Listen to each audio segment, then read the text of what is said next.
Հարգելի իմ դիտորդ, ես կազմեցի ուրեմն Ալիստր Քրոլի հորար քարտեզը, չնայած որ ունեմ նաև իր նատալ քարտեզը, բայց ովքեր որ հետաքրքրված են օկուլտիզմով, էզոտերիկայով եւ գաղտնի գիտելիքներով հաստատ լսած կլինեն կամ էլ կարդացած կլինեն Ալիստր Քրոլի ուրեմն գրքերը եւ կունենան տարո տոտը պարտադիր, բայց ես ուզում եմ ասեմ, որ այս կարտերի վրայով շատ բան ունեմ ասելու հետաքրքիր, հա, այսպես հորար քարտեզին, այսպես մոլորակներին նայելով արդեն հարցը տվել եմ ու բարձել եմ ինձ համար եւ ցույց տամ իսկական մոգի քարտեզը ինձ շատ ուրախացրեց, իդեպ ասեմ, շատ ուրախացրեց, դուք տեսաք, հա, որ ես այս բիտվա էքստրասենսով, հա, նայեցի իրանց երկու հոգու եմ ոնց որ նայել, բայց կշարունակեմ նայել մասնակիցների հորար քարտեզը, կուսումնասիրեմ ու կպարզենք մենք միասին, թե ով ինչ դերասանական թաթերական ունակություն ունի, որտեվ այնտեղ արդեն ուրիշ ունակություններ դժվար կարողանանք գտնենք, բայց դե մենք խոսում ենք Ալիստր Քրոլի մասին ու մենք այստեղ քարտեզ ենք տեսնում, որ ուղղակի գոռում է, ճչում է, որ այս մարդը իծն է, մոգ է, ասեմ, որ շատերի արդեն նայել եմ ու գիտեք հետաքրքիր է, որ նա որ ոնց բացատրեմ, փուչիկ, բառիս բուն իմաստով է, փուչիկ հələ լավ է, այդպես անպագոր գոռ է, խոսացող, ինչևից այսօր մենք խոսում ենք Քրոլի մասին, ես մեկնաբանեմ, հա, քարտեզը դնեմ ինձ մոտ, որպեսզի ավելի լավ տեսնեմ աստիճաններն ու գծերը, ասպեկտները, ռետրոգրադ դիրքերը, կարմիր գծերը, կապույտ գծերը եւ այլն։ Ուրեմն քանի որ ես հարցը տվել եմ, համարվում եմ առաջին տան ներկայացուցիչ, գտնվել եմ աջեղջյուր նշանում եւ իմ մոլորակը Սատուրնը։ Սատուրնը գտնվում էր Խոյի սկզբի 3-րդ տանը եւ ստացիոնար ռետրոգրադ դիրքում։ Սա հուշում է, որ ես հարցը տվել եմ հետաքրքրությունից դրդված եւ անցյալի այսպես թեմաները վերցանելու, անցյալի թեմային անդրադառնալու համար, ինչպես որ կար։ Իսկ Ալիստր Քրոլին գտնվել է 7-րդ տանը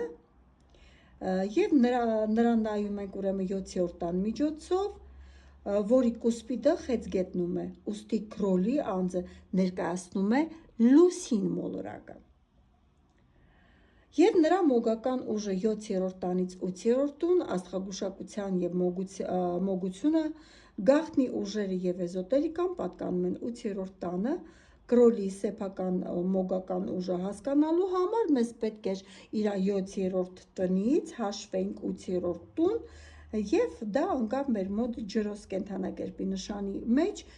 եւ երկրորդ տուն, որտեղ իշխում էր Սատուրնը։ Եվ ժամանակակից ուրեմն աստղագուշակության մեջ Ուրանը։ Մոլորակների դիրքերի վերլուծությունը եթե նայենք, ապա լուսինը Քրոլի անձը գտնվում է Աջ եղջյուրում, առաջին տանը, որտեղ որ հարցատուն էր։ Լուսինը գտնվում է առաջի տանը Աջ եղջյուր նշանում, սա լուսնի համար աքսորի դիրք է, ինչը հորարում ցույց է տալիս, որ անձը գտնվել է բարդ, սահմանափակող կամ խիստ պայմաններում, սակայն ունեցել է հսկայական երկրային կամ կառուցվածքային ազդեցություն։ Լուսնի միացումը Պլուտոնի հետ առաջին տանը ուղղակիորեն մատնանշում է տրանսֆորմացիոն, մութ, ստորգետնյա եւ կախարդական հզոր էներգիա։ Պլուտոնը կապված է հենց զանգվածների, մանիպուլյացիայի եւ գաղտնի ուժերի հետ։ 7-րդ տան Արեգակն ու Յուպիտերը առյուծում։ 7-րդ տանը, որը ներկայացնում է կրոլի արտաքին աշխարհի աչքերով, գտնվում են Արեգակը և Հուպիտերը առյուծ նշանում, այսինքն այնպես, ինչպես աշխարհը տեսել և ընդունել է կրոլի։ Սա խոսում է այն մասին, որ որպես հանրային անձ նա ընկալվել է որպես առասպելական, վառ, թագավորական և հեղինակավոր կերպար։ Նրա ստեղծած համակարգը Տելեմը ունի միսիական, ընդարձակվող բնույթ Յուպիտերի ազդեցության ներքո։ Ասպեկտներ և մոգական ուժի որակը։ Հորար քարտեզում հստակ երևում է մոգական ուժի բնույթը։ Մարս-Ուրան միացությունը 5-րդ տանը։ 5-րդ տունը ստեղծագործության և ինքնաարտահայտման տունն է։ Մարսի և Ուրանի միացությունը երկվորյակներում հուշում է, որ նրա մոգական մեթոդները եղել են հեղափոխական, էպատաժային, անկանխատեսելի և ագրեսիվ։ Սա ակտիվ փոփոխություններ պահանջող կախարդանքի ցուցիչ է։ Լուսին և Պլուտոն եռանկյունին Մարս-Ուրանի։ Սա քարտեզի ամենաուժեղ կարմիր եռանկյունն է, այն ցույց է տալիս, որ նրա ներքին հոգեբանական մոգական պոտենցիալը Լուսին Պլուտոն շատ հեշտությամբ և հզոր կերպով իրացվել են գործողության մեջ։ Մարս-Ուրան նրա ուժը եղել է իրական և գործոն։ Վեներան 8-րդ տանը։ 8-րդ տան Վեներան կույսի մեջ խոսում է ծիսական մոգության նկատմամբ հատուկ ուշադրության և սեքսուալ մոգության, ներառյալ թանտրայի և կիրառման մասին, ինչը կրոլի համակարգի առանցքային մասն է կազմում։ Վերջնական եզրակացության ըստ Հորար քարտեզի։ Քարտեզը հաստատում է Ալիստեր Կրոլին տիրապետել է իրական, կառուցվածքային և տրանսֆորմացիոն մոգական ուժի։ Նրա ուժը չի եղել պատրանք, Նեպտունը չի ասպեկտավորում նրա հիմնական մոլորակները, այն եղել է պլուտոնյան, կամքի և իշխանության, ուրանյան հանճարեղության և հեղափոխության սինթեզ։ Այնուամենայնիվ, Սատուրնի ռետրոգրադ վիճակն ու Լուսնի թույլ դիրքը հուշում է, որ այդ ուժը պահանջել է ծանր գին, բերել է մեկուսացում և հաճախ հանդիպել է հասարակության խիստ դիմադրողականությանը։ Նրա ուժի հիմնական վտանգները կապույտ գծեր, քառակուսիներ։ Մարս-Ուրանի քառակուսին Սատուրն-Նեպտունին։ Սա քարտեզի ամենավտանգավոր ասպեկտն է։ Մարսն ու Ուրանը անկանխատեսելի էներգիա, էպատաժ բախում են Սատուրնի կարգուկանոն պետություն, արգելքներ և Նեպտունի խաբեություն, հոգեկան տագնապներ և ինքնախաբեության հետ։ Այս ամենի հետևանքը նրա հեղափոխական մոգությունը հաճախ վերածվել է ինքնակործանման։ Սա է բերել բախումներ օրենքի և հասարակության հետ, ինչպես նաև ստեղծել է հոգեկան ծանր վիճակներ կամ կախվածություններ Նեպտունի ազդեցությունից։ Մենք հասկանում ենք, որ օգտագործել է նաև հոգեմետ դեղեր։ Զբաղվել է հարբեցողությամբ, որը հարիր չէ իրական մոգին, և դա արվել է Նեպտունի ազդեցության ներքո։ Լուսնի աքսորը։ Լուսինը այդ եղջյուրում թույլ է։ Նրա մոգական փորձարկումները հաճախ զրկել են նրան ներքին հանգստությունից, ընտանիքից և հանգեցրել են հուզական մեկուսացմանը։ Ինչ ժառանգություն է թողել կամ ինչպիսի ժառանգություն է թողել մեզ Կրոլին։ Չնայած վտանգներին, նրա թողած ազդեցությունը մնում է անհերքելի։ Արեգակը և Յուպիտերը 4-րդ տանը առյուծ նշանում։ Սա նրա հանրային ժառանգության հիմնական ցուցիչն է։ Նա պատմության մեջ մնաց որպես առասպելական վառ կերպար։ Նրա ստեղծած համակարգը Թելեմը շարունակում է ընդարձակվել Հուպիտեր և գրավել նոր հետևորդներ։ Լուսին և Պլուտոնի միացությունը առաջին տանը ցույց է տալիս, որ նրա թողած գիտելիքը մակերեսային չէ, այն ունի խորը հոգեբանական տրանսֆորմացիոն ազդեցություն, որը մինչև օրս ուսումնասիրվում է էզոտերիկայի սիրահարների կողմից։ Սատուրնի ստացիոնար դիրքը, քանի որ Սատուրնը դանդաղ է և շրջադարձային, նրա թողած համակարգը ժամանակի ընթացքում չի ջնջվում, այլ վերաիմաստավորվում է և փոխանցվում է հաջորդ սերունդներին և երկար ժամանակ էզոտերիկայի և օկուլտիզմ սիրողների համար մնալու է որպես գերանձնավորություն, ուժեղ հզոր մոգ։ Եվ այո, իր գրքերը կարդալով շատերը այսպես կփորձեն խորանալ կամ օրինակ վերցնել կամ այդ նույն ծեսերը անել, ինչը որ այդքան էլ խորհուրդ չեմ տալիս, դա պետք է ունենաս այն ուժը, ինչը ուներ ինքը, նոր քեզ թույլ տաս աշխատես իրա թողած սիստեմով։ Ինչևիցե, դա յուրաքանչյուրի ընտրությունն է, իսկ ես ընդամենը խորհուրդ եմ տալիս։ Եվ իմ կազմած հորար քարտեզի գլխավոր խորհուրդը արդեն ինձ համար պետք չէ հալած յուղի պես ընդունել Ալիստեր Քրոլիի թողած հարստությունը, ժառանգությունը, այն հարկավոր է խորապես ուսումնասիրել, հետո նոր մտածել, որ կարող ես։ Այն պետք է ուսումնասիրել ոչ միայն իմ համար որպես խորհուրդ, այլ նաև այն մարդկանց, ովքեր ուսումնասիրում են Քրոլի, դուք պետք է լինեք բացարձակ սառնասիրտ, քանի որ այս ամբողջ ժառանգության գլխավոր մոլորակը Սատուրնն է։ Եթե դուք չունեք Սատուրն, մի մտեք այնտեղ, որտեղ դուք չկաք։ Ձեզանից չպահանջում է, որ չպետք է լինել հուզական, այլ պետք է լինել համարձակ։ Այն պետք է օգտագործել սառը գիտակցմամբ և հետազոտական մտքով և ընդունել որպես փիլիսոփայական կառուցվածք, այլ ոչ թե որպես բացարձակ ճշմարտություն։ Այն, ինչ եղել է Քրոլիի համար ճշմարտություն, այն կարող է լինել ձեր համար վտանգավոր և ոչ ճիշտ։ Արդյոք նրա թողած տարոները ունի էգրեգոր։ Այդ հարցը ինձ շատ էր հետաքրքրում և այն էլ ինչպիսի։ Այո, և չափազանց հզոր է այս տարոների էգրեգորը։ Աստղագիտական քարտեզը և պատմական համատեքստը հստակ հաստատում են, որ Քրոլիի Տոթի տարոյի սեփական առանձնահատուկ էգրեգորի գոյությունը այլևս չի քննարկվում։ Լուսին Պլուտոնի կապը մոգական էգրեգոր։ Պլուտոնը աստղագուշակության մեջ պատասխանատու է կոլեկտիվ անգիտակցականի, մեծ զանգվածների էներգիայի և հենց էգրեգորների համար։ Լուսինը Քրոլիի անձի և Պլուտոնի միացությունը առաջին տանը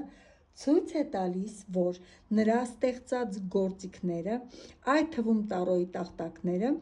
կամ քարտերը, ուղղակիորեն միացված են այդ տրանսֆորմացիոն պլուտոնյան էներգետիկ դաշտին։ Արեգակ Յուպիտեր առյուծի մեծացող ազդեցությունը և որքան գնում է, այդքան ավելի շատ են վաճառվում այս տարոները և այդքան ավելի շատ տարոլոգներ, մոգեր, էզոտերիկներ իրենց հավաքածուի մեջ այդքան շատ են ներառում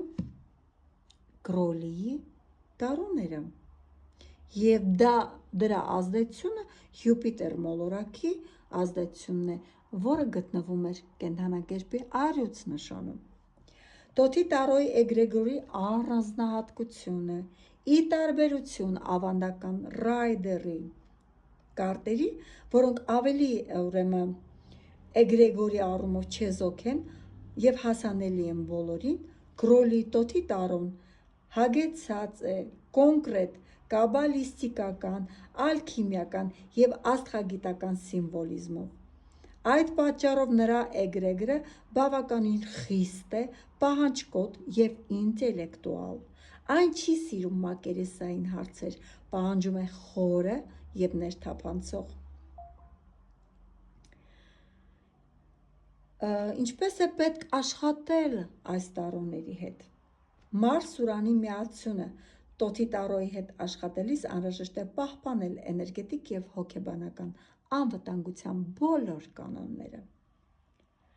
Այստեղ չպետք է լինի հուզական ելևէջներ, խաբեության նոտաներ, վրեջ թուղթուգիր կա, իսկ եթե չկա, դուք արժանանալու եք էգրեգրի պատժին, որովհետև սա ստեղծված է մաքսիմալ արդար, կարգ ու կանոն, պլուտոնյան սառը և լուսնի ինտուիտիվ էներգիայով։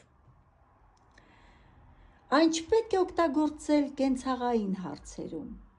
Սիրում է, չի սիրում, կզանգի, չի զանգի,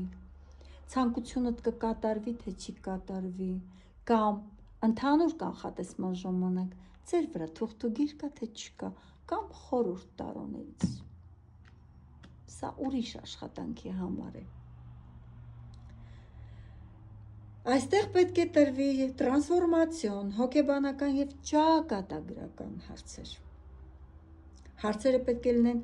հստակ ձևակերպված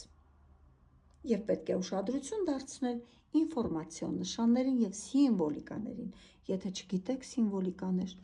գույների նշանակությունը, ուրեմն պետք չի, որ դուք անգամ մատով դիպչեք այս տարոներին, որոնք են այս տարոյի հիմնական տարբերությունը մյուս տարոներից՝ ալքիմիական և աստղագիտական սինթեզ։ Ի տարբերություն ավանդական քարտերին, Տոթի տարոյի յուրաքանչյուր արկան ունի իր հստակ աստղագիտական մոլորակը, կենդանակերպի նշանը և կաբալիստիկական կենաց ծառի ուղին։ Քրոլին փոխել է անգամ որոշ քարտերի անունները և օրինակ հերթականությունը, օրինակ ուժը դարձել է կրքոտություն, չափավորությունը ալքիմիա, դատաստանը էոն։ Մեծ արկաների ինքնուրույնությունը։ Եթե Ռայդերի կարտերում կրտսեր արկանների վրա պատկերված են մարդիկ, սյուժեներ, ինչը հեշտացնում է ինտուիտիվ ընկալումը, ապա Տոթի տարոյում պատկերված են զուտ երկրաչափական վեհ ու աբստրակտ սիմվոլներ։ Յուրաքանչյուր քարտ ունի իր կոնկրետ անվանումը, օրինակ անհաջողությունը ճնշում արիություն, ինչը թույլ չի տալիս սուբյեկտիվորեն խեղաթյուրել քարտի իմաստը։ Էներգետիկայի ուժը այս կարտերի ուղղակիորեն կապված է քարտեզի լուսին-պլուտոն միացության հետ։ Ռայդեր-Ուեթի կարտերը աշխատում են մեղմ, հայլային էներգիայով, արտացոլելով իրավիճակը։ Տոթի տարոն ինքը ներազդում է իրավիճակի վրա, այն գործընթացներն արագացնող և տրանսֆորմացիոն հզոր կատալիզատոր է։ Այն նախատեսված է մոգական ծանր ծեսերի համար։ Ալիստր Կրոլին իսկական նատալ կարտով ծնվել է 1875 թվականի հոկտեմբերի 12-ին, օդի տարերկ, ժամը 23:30-ին Մեծ Բրիտանիայում։ Ասցենդենտը Խեցգետնում, ի տարբերություն հորարի, որտեղ ասցենդենտը աջ եղջյուրում էր, նրա կյանքի նատալ քարտեզի ասցենդենտը, որը անձի գլխավոր տիրակալն է, հենց լուսինն է։ Լուսինը նրա քարտեզում գտնվում է ձկներ նշանում կամ 9-րդ տանը ըստ որոշ համակարգերի, ինչը ուրեմն պատկերավոր մտածողության և ուղղակի կապ միստիցիզմի և օկուլտիզմի հետ տալիս է այդ էներգիան տվյալ անձնավորությանը։ Մարսի և Սատուրնի միացությունը 7-րդ տանը աջ եղջյուրում։ Սա նրա նատալ քարտեզի ամենակոշտ և ամենաուժեղ կետն է։ Մարսն ու Սատուրնը միասին գտնվում են աջ եղջյուրում, որտեղ Մարսը էկզալտացված է չափազանց ուժեղ։ Սա նրան տվել է երկաթյա կամք, անդրդվելի դիսցիպլին և ծիսական մոգության մեջ բարդ կանոններին հետևելու ունակություն։ Միևնույն ժամանակ 7-րդ տանը հանրություն, զուգընկերներ, այս համակցությունը նրան դարձրել է դաժան, էգոիստ եւ կոնֆլիկտային, ինչի պատճառով մենք հորար քարտեզում տեսանք քառակուսիները կապույտ գծերով։ Արեգակը գտնվում է կշերքում, Հուպիտեր Վեներա միացյանը, նրա արեգակը գտնվում է կշերք նշանում, կշերքի արեգակը ձգտում է հավասարակշռության, արվեստի, էսթետիկայի, Կրոլին նաև տաղանդավոր բանաստեղծ եւ նկարիչ է եղել։ Հիմա տեսնենք